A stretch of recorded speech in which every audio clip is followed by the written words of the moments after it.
So this is our new plug and play harness for the smart lock machines. Kind of a little bit difficult to get at. I'm gonna make it look easy. Once you get up under here, you're gonna have to get to the front drive module.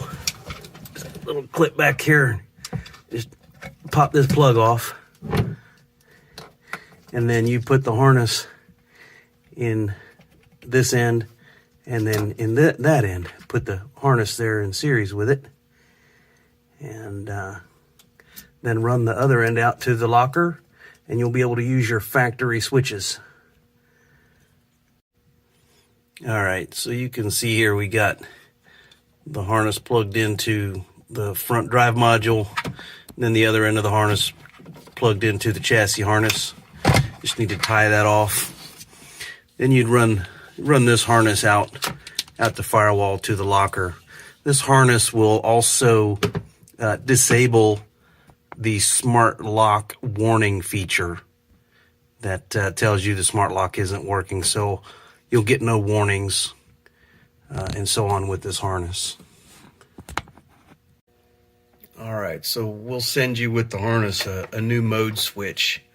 Basically, not actually the mode switch, but the rocker itself. So you'll replace that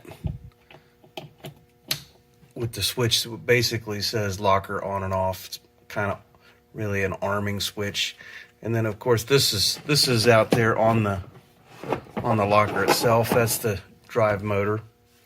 But once you have that installed in two-wheel drive, you won't be able to turn the locker on. You can see you can put it up in there to on, but you're really just arming it at that point.